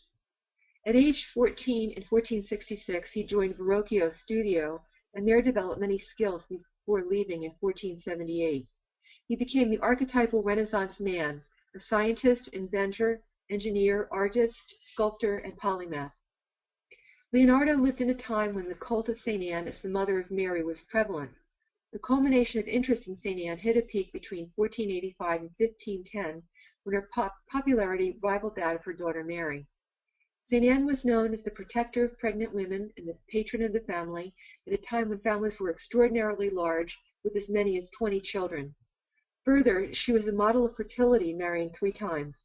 One can imagine the importance of the comforting presence of St. Anne with what must have been a high prevalence of child mortality and maternal death with childbirth at that time. Indeed, the theme of the Virgin and Child with St. Anne was popular during the Renaissance, as evident in two paintings, one by Masaccio and Masolino, and the other by Dürer. So this is Masaccio and Masolino. You see Anne in the background, Mary, baby Jesus, very different feel from the Leonardo. And this is done by Dürer. Again, Mary, Anne, and the baby Jesus. And of course, Dürer was the leader of the Northern Renaissance, while Leonardo was kind of seen as the leader of the Southern Renaissance painting. As is well known, Freud took a special interest in the St. Anne painting at the Louvre and wrote a small book called The Childhood Reminiscence of Leonardo da Vinci, using it as a means to analyze Leonardo. He did make cultural historical leaps, but evaluated the painting in relation to what he imagined to be Leonardo's personal psychology. Freud saw in the drapery of the skirts of Anne and Mary, and I think you should be able to see that in the white outlining.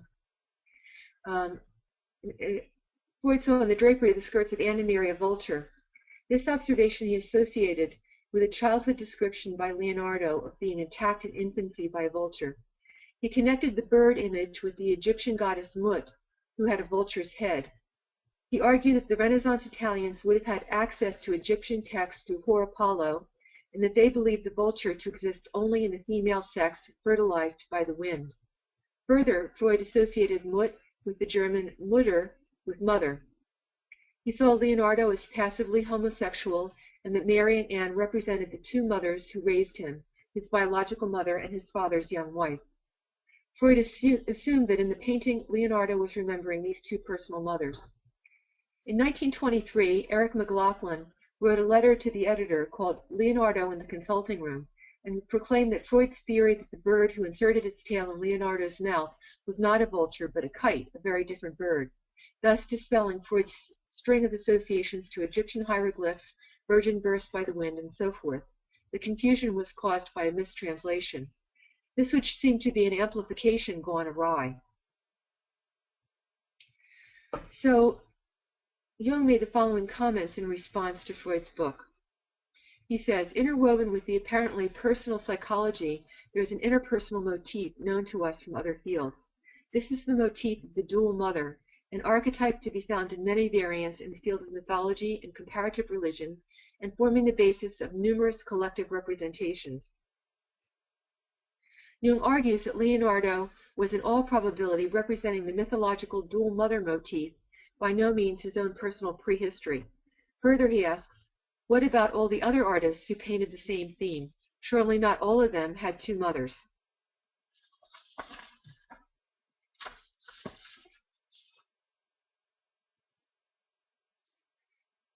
Jung argues that Leonardo was in all probability representing the mythological dual mother. I've just said that. Okay, returning to Leonardo's work, I would like to call attention to a subtle method of painting called sfumato, as it affects how we engage with his art outside conscious awareness. Sfumato comes from the Italian sfumare, meaning to tone down or to evaporate like smoke. In painting and drawing, it has to do with the fine shading that produces soft, imperceptible transitions between colors and tones. Gombrich notes that sfumato is Leonardo's famous invention, the blurred outline and mellowed colors that allow one form to merge with another and always leave the viewer something to our imagination. According to Alexander Nagel, sfumato describes not merely the appearance of smoke, but its disappearance, its imperceptible diffusion in the atmosphere. This invention also had to do with the application of translucent glazes in delicate films no more than the thickness of a red blood cell, probably with his finger. That comes from Scientific American last year. With 30 of these films stacked one on the other, he softened lines and color gradations until it seemed as if the entire composition lay behind a veil of smoke. This refined method of transition from light to dark or dark to light engages our imagination and reminds us again of the liminal states well known to us in the practice of analysis. There is a holding together of the opposites with an almost imperceptible transition. This method may account for the minute yet powerful expression of Mona Lisa's smile that could be likened to the capturing of a slight facial expression that implicitly registers and has an effect, but is only consciously visible through a frame of microprocessed videotape such as the infant researchers use. Through content, form, fluidity of movement, color, and refined technique, the Virgin and Child with St. Anne pictures came to symbolize for me the archetypal foundation of the therapeutic relationship as it emerged with Helena. This image entered my conscious awareness as a co-creation that floated through the therapeutic atmosphere of this particular relationship, giving form and shape to unconscious and non-conscious interactions. I didn't specifically talk about the pictures until 6 months into the treatment, at a moment when Helena and I were feeling especially connected. In retrospect, I realized that I was waiting for her to feel a sense of attachment between us before talking about the St. Anne pictures. Otherwise, it could not have had an affective influence on her, or could even have felt foreign and alienating. For a successful amplification, the image must match the archetypal pattern present in the dyad at a given moment, and there must necessarily be an affective match with the story or image and an affective match in the therapeutic relationship. With such multimodal engagement comes a sense of cohesion in the moment that leads to coherency of self over time. We could liken this process to a kind of multimodal matching seen in infant research. I was matching an unspoken state of being in a co-created atmosphere to an image that I felt carried a similar emotional valency. One is reminded here the subtle atmosphere and liminality created between darkness and light with sfumato. I could see that this visual amplification had landed with a slight smile on Helena's face, but not unlike that of the Mona Lisa. She was immediately curious and wanted to see the picture, which I showed her in the following session. The use of myth, story, and imagery opened possibilities for metaphoric, nonlinear, ambiguous play in a space in between. Moving from the personal to the collective is a move from another layer of the mutually influencing system. When intersubjective matching is activated in the co-constructed dyad, and there is a true sense of affective resonance, this is critical, the vibration reaches to and is felt at the archetypal level. The image that evolves in between represents a synthesis of the interaction of two minds, two bodies, two psyches meeting consciously, unconsciously, and non-consciously in a dyadic state of consciousness, a moment of meeting, or as the transcendent function. We struggle to find words to describe the experience. Perhaps that is why the indirectness of metaphor is so valuable. Metaphor presents in pictures, possibilities, undefined images, and allows the mystery of the unknown. Amplification, when used well, is an art in itself. It is not necessarily employed with explicit intentionality, but instead an emergent phenomenon that captures the essence of the psychological constellation. So for me, using an amplification doesn't come because I'm listening to a patient and I try to think, well, what mythological story would match their experience. It's more about analytic reverie of sitting and waiting to see what comes to me, and then thinking about whether or not to share that with the patient. And I would call that an emergent phenomenon. It connects the personal and the archetypal and should be presented tentatively as an option, a possibility to be entertained, something to be played with. With careful attention to the analysis of explicit and implicit responses, engagement in metaphorical language and image has the potential to connect body and mind within the containing relationship. Play with metaphor has an organizing effect and can regulate the two hemispheres of the brain, as has been noted by Dan Siegel. This is particularly important for patients who are survivors of trauma. My hope for the therapy with Helena, herself a survivor of early relational trauma, was that we could move toward earned security, a research term that seemed to me to have significant clinical implications.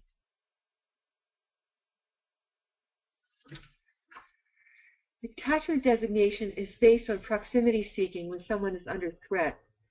After age 6, Helena no longer could turn to reliable, loving others for support. My relationship with her has benefited from her history of positive relationships with her grandmother, teachers, and her 7-year therapy with Dr. S., in addition to the marriage with James. Through stories of these supportive relationships, we can see a pattern emerging in her constructive use of caring others. This bodes well for the current therapy and for her development of earned security. The move toward me as a safe haven began early in the therapy, when Helena would become extremely dysregulated with volatile emotional surges and angry behavior toward James. She would leave the house, sometimes with the baby, and call me. In retrospect, she believes these phone conversations and availability laid the groundwork for a substantial, trusting relationship between us. She could experience a secure base in the midst of terrifying fears and feelings. Through conversation and the archetypal presence of the holding symbolized by St. Anne, she could settle and return home because the screaming baby inside herself had found a place to land. It seems to me that the content of what I said was not as important as my consistent presence in the implicit domain. The hope was that my ability to tolerate her screaming baby self, she could learn to cope and regulate Tanya, her baby. If so, the system could then move from fragmentation to cohesion in the moment and coherency over time. Recently, when anticipating a visit from her mother, who would be in the area for business, Helena said, "I can't believe that she is my mother." Helena has spent years tending to her mother's demands and needs and has been left motherless without a lap to sit upon and without much needed containment. A failure of recognition has emerged between them. Recognition of oneself and the other is central for life and a central concept for the grandfather of American infant research, Louis Sander, who was a member of the Boston Change Process Study Group until he died recently. Recognition leads to coherency within the self and within the relational system. In their recent book, the Boston Change Process Study Group quotes Sander as follows: "Emphasizing multiple interrelated levels of organization leads Sander to the potential tension inherent in needing to organize at the dyadic level of being together, as well as the level of individual psychological organization or being separate. In Sander's writings, the recognition process is the device that bridges these levels. Sander locates this recognition process at the heart of the continual, self-initiated exchanges that occur between any organism and its context of environment of support. It has been important for Helena that I recognize not just her trauma, despair, and depression, all of which caused her great shame. She has needed me to see the alive, creative aspects of herself and her being. An interesting pattern has emerged between us that I would like to describe. At times when Helena has been in a very dark place, tearfully describing painful childhood memories, she will look down, stop, then look up and ask me something about art or literature. I ask her about this surprising switch, and she makes it clear that what she is talking about is just too painful. Clearly, she needs a reprieve. On one occasion, she asked me if I had seen a show at the Metropolitan Museum of Art in New York called The Steins Collect. I responded that I had, and a very animated conversation ensued. As part of the exhibit, the interior of the Steins salon with all of its artwork was projected onto 3 walls, giving the feeling of going back in time to see how the art was actually hung. I commented that it was as if we had gone to the museum together through the course of our conversation. With the transition, we had entered another room, another kind of imaginal domain, and a way of being together. Helena smiled in agreement. There was a moment of shared pleasure, recognition of each other through the medium of the artwork.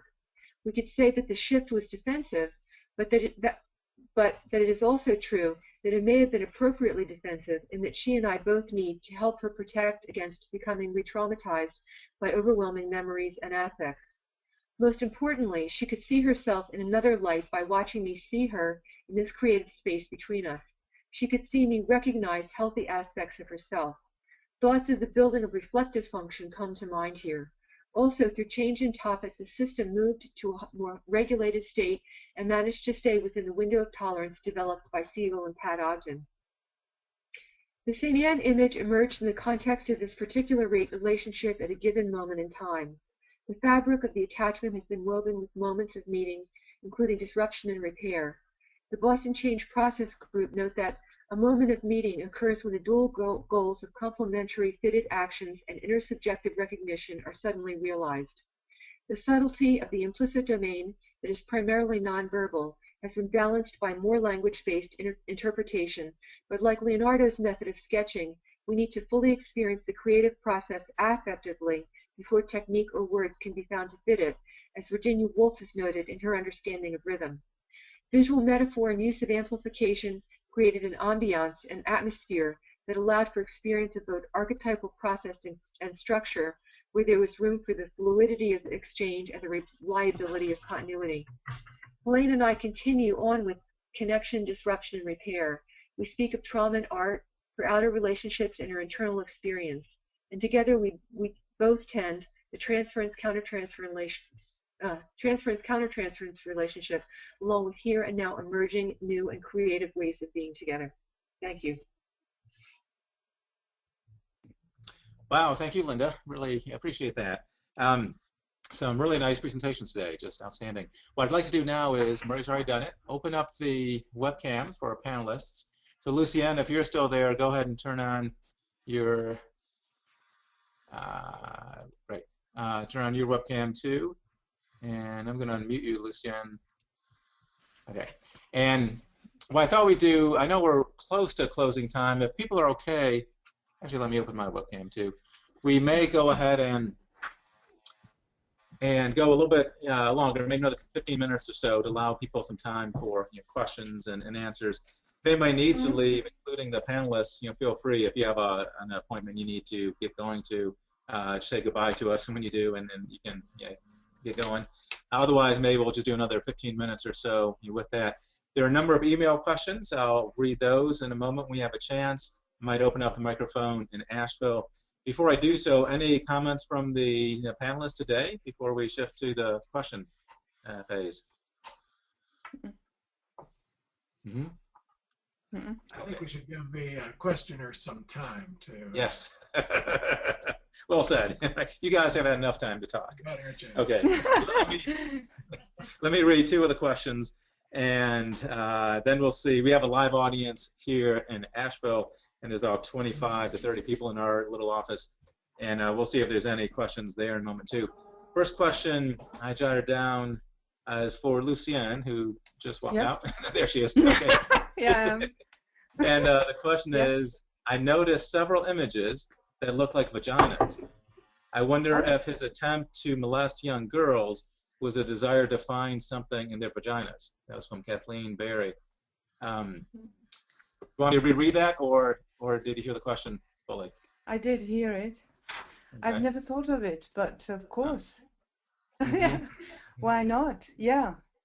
I think you said something like he would like to find something in the vagina. Did I hear it well? That was the comment that the listener saw the images that look like vaginas, and it was the molestation of the young girls that he kept falling into, a symbolic looking for something within the genitalia. Good. Yeah, I think it's a good observation. Yeah. And he might, to me, he was dominated. Well, he had a very strong mother complex, and quite a positive one. And he was one of his big forces from the unconscious and in his psyche was this nostalgia, this sadness towards losing the mother and whatever that all might have been. And there's an echo. Sorry. It's not too bad. And okay, and my spontaneous association when I heard now your question would be that he might very well have searched for the mother, as paradoxical it sounds, of course, because he was approaching young girls. But this approaching young girls might have to do with his massive social problems. And he was like regressing in my eyes. That was all. But yeah, looking for the mother everywhere in any female appearances, that might very well be. And this, I haven't thought of it, but it's a good observation. Yeah, thank you. Well, one other point, Mariana Tauber, I believe, is with us today, although I don't see her on the attendee list. She's written a book called Soul's Ministration, an Imaginal Journey through Crises. So if you're there, Marianne, click your raise your hand button. So I wanted to give you a chance to add something a little bit later as well. That's just an aside, Marianne, if you're out there, give us a note of what your screen name is. I don't see it there. And also the second question I've got is from Sheila, and it says, has anyone looked at this is Wolfie again, looked at his work as prenatal psychology? So it's not prenatal psychology, meaning, I guess, connecting with the child before birth, in essence, mother to child. And Linda, I guess that really fits with some of your work as well. But any connections with prenatal psychology? I guess bonding with a baby. I have nothing to say to that. Yes, I don't know. Okay. I wouldn't know. Maybe Linda, do you have an idea? Well, I was just thinking about that. I mean, in some ways you could actually imagine Wolfley as having a disorganized attachment from early on. So before he was separated from his mother at 8, he probably was pretty traumatized by his alcoholic father and difficult circumstances and so forth. So, and that would fit with his difficulty of keeping himself together and being in relationships with other people. Going back to prenatal life, that's a really interesting question. There's a lot of research being done now on the effects of maternal stress on fetal development and so forth, and what that means psychologically and emotionally. It's very difficult to study that, but people are working on it. I'd like to ask that question. Why?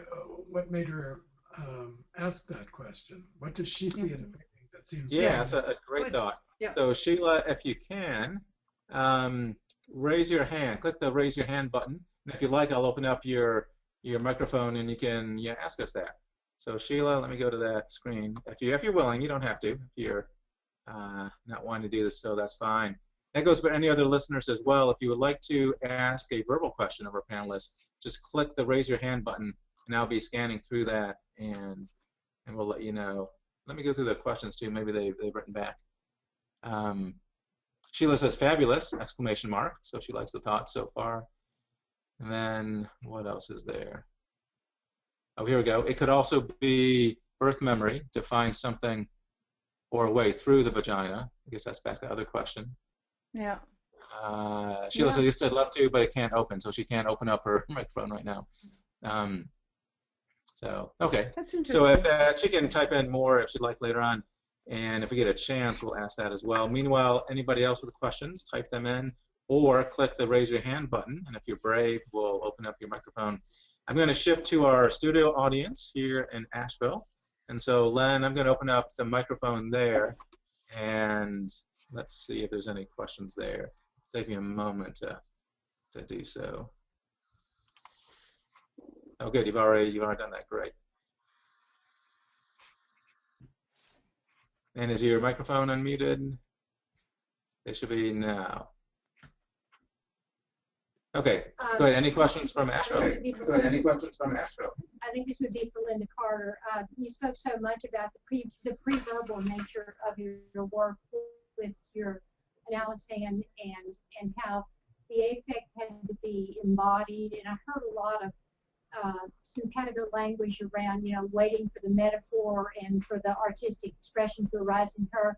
But one thing I'd like to hear a little more from you about is just how you work with the embodiment itself, and if you do something to bring attention to your client, to Helena, about where she feels this in her body and how you work with that. Yeah, I do just that. I mean, if I pick up something, she has a very mobile and expressive face, so a lot happens when I look at her. And at times I will stop her and I'll say, something just went across your face, I'm wondering what's happening inside you and where you feel it in your body. I do talk with her about that. But I'm very interested in the implicit domain, which is the nonverbal domain of interaction in analysis. And it's usually out of awareness, but I've become much more aware of that as time has gone by. I'm aware of my own body movement, her body movement, voice tone, intonation, facial expression, and so forth. So I pay very close attention to those things. Did that answer your question? I'm not sure I heard all of it. Okay? Okay. Steve, I have a question. Yep, go ahead. This is for all the panelists. Go ahead. This is for all the panelists, but it really arose from your introduction.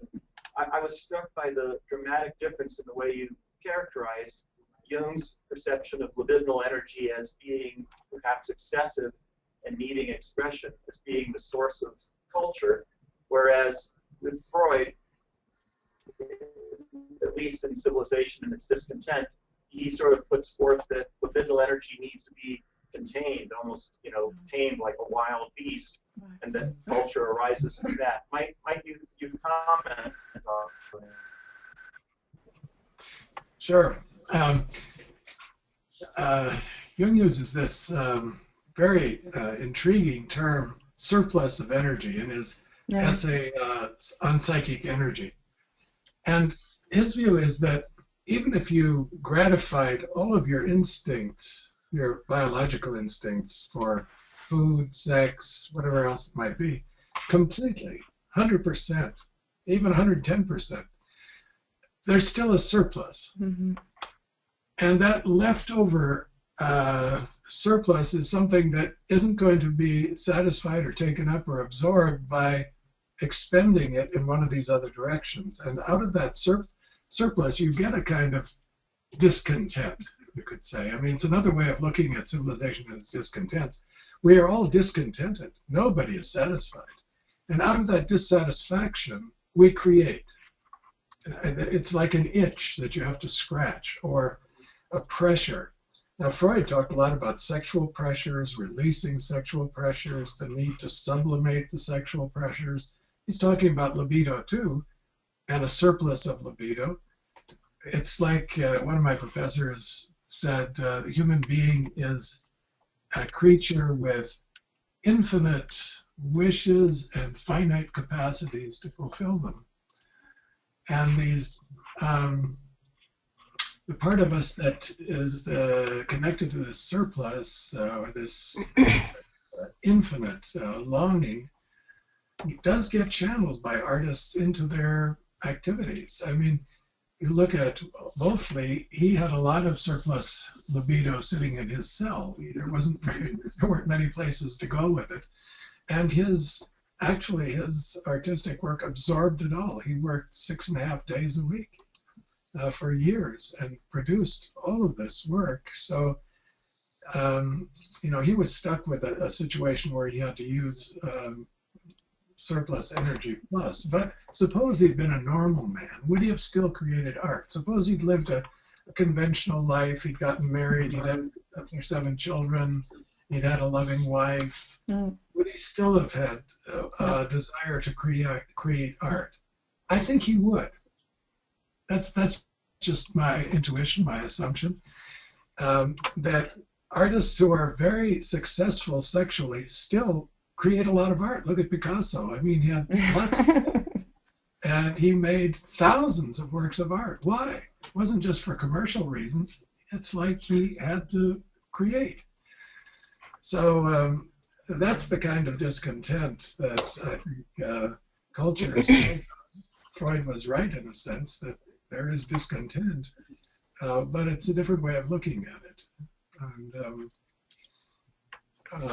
why the human being has this surplus of libido, we don't know. Animals don't seem to. If they eat and have enough, they sleep. If they have sex, they're done with it until the next time they're in the mood, and so on. But we human beings have this strange capacity for too muchness of everything.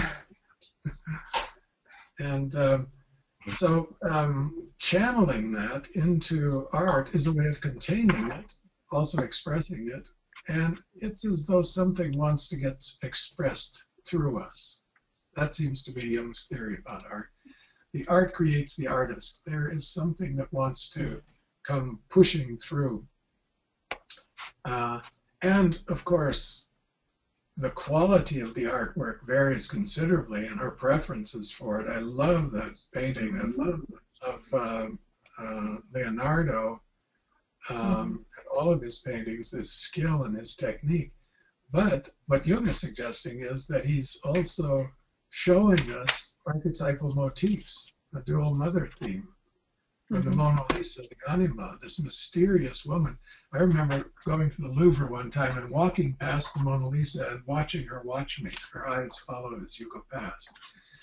And I couldn't believe how alive she was. It's totally different from seeing her in reproduction in books. You go and look at her and she is right there. I mean, he had incredible capacity to create these living images. And they speak to us deeply. That's what Lucian was saying. And Linda was saying that the same thing. They get into you, and they give you metaphors to work with. They transform you. Human beings need art to live by and to grow with, and to grow into. And that's the gift of our culture. It's a tremendous asset. Maybe we don't know how to use it as well as we should. Well, thank you. I've noticed, Sheila, I tried to open up your microphone. Are you able to ask the question directly? Let's give that a shot if you're available. So Sheila, I think we just opened the microphone if that's working. Can you hear us? And not yet. I'll keep it unmuted, but if you're able to jump in at some point, go ahead. And there was also a question from Clint. So Clint Burhans, I'm going to open up your microphone as well. All right. A little bit of people. Can you hear us? Yes, go ahead. can you hear me now? Yes, perfect. Okay, so for Lucien most, and thank you all for a fantastic seminar. In Wolfie, how do you, Wolfie? Wolfley, yeah. Wolfley? I'm Yeah. from the Midwest, you know, just outside of the remains of Detroit. So it seems like the gates to the unconscious were burst open to a stream of unconscious energies to an extreme degree, even more than, like, say, William Blake. And both of them were very talented in multiple arts. Has anybody tried to decipher or reconstruct the writings, or perhaps even put together and try to play the music in those drawings? Thank you for asking the question. That's very interesting. I decided to dwell on the drawing because there was just too much material here. The problem, first thing with his writing, is that he writes in an old Gothic writing, which I can hardly read. You know, that's the writing people had 150 years ago, and it's changed completely now. But there are people who have tried, and who has transposed his writing. Surely there are books about him. And so it's, but then his writing is like, I don't know whether you have ever read some works by schizophrenics. It is really a lot of play with words, sometimes very witty and sometimes very bizarre. And he would play with words endlessly. He would, he would sometimes align also numbers, on and on and on and on. He would invent words for huge numbers, this kind of thing. And then concerning his music, there are people now who have tried to play his music, some. And if you go on Google, you Google his name, Adolf Wölfli is in one word, .ch. You will find a few pieces of music. It's quite nice. Fantastic. Thank you very much. Welcome. Yeah, thank you. We're close to the time to close. Ryan, I've lost my ability to see the questions. I think somehow that panel dropped out of my my desktop. Were there any last quick ones, Ryan, that you saw in the questions that we should ask? Did Sheila or Marianne and Tower, either one, kind of get back to us, or not? We didn't hear back from Marianne. I'm not sure that she's on the presentation with us. I did email you a few questions, and if you're able to click on the View button, the View tab, Steve, at the top, and you can get to the questions from that. Yeah, it is gone. I've done that a few times. But that's okay. We're almost out of time anyway. There was one question for Linda. I can't find it now, about the therapeutic field. Do you remember that one? Can you get to that one? And if so, we'll close with that one. If not, we'll just say a friendly goodbye to everybody. Do you remember that one? I could just mention that Linda has written a chapter for this book. I don't remember that one, Steve. All right, it's this guy. Go ahead, Murray. That's a wonderful book. I have that book. It's one of my favorites. Go ahead and hold that up again. And intersubjectivity. And she gives a wonderful example of a moment of meeting in there where she uses a fairy tale. And I think she's a specialist on moments of meeting, because that is so moving, that page and a half. I've used it in several seminars and classes. I'll read it. And this extraordinary ability that you have, Linda, to find exactly the right moment to share an amplification that turns into an experience, a shared experience of a very profound emotional nature. So thank you, Murray. Thank you for another. Pleasure. yeah, presentation. We do want to thank you, Linda, for sharing such a personal and in-depth view of working with analysand and how that blends into the transference, countertransference, and the therapeutic alliance and the artistic imagery. And that's such an honor when somebody opens up their consulting room in that way as well. So thank you so much for that. Thank you, Lucienne. You did a marvelous job with Wolfley, and thank you, Murray, as well, for just your great overview. We'll be closing in just a moment. I want to honor the time commitment, because I know we've gone a little bit over, and that's indicative of how much interest there was out there and the great material that everybody had with that. There were a number of questions we couldn't answer. Partly I lost that screen, but also, even though I had it, we were kind of out of time, so we'll kind of hold off for that. But I want to thank the audience for all the wonderful participation and engagement. Had a nice turnout today, and we really appreciate that. Remember, September, we'll be looking at the afterlife with John Hill and Murray Stein. I think that'll be a very interesting piece, and we'll make sure to send out announcements for that. And please do give us feedback. You'll get a link to a survey relatively soon.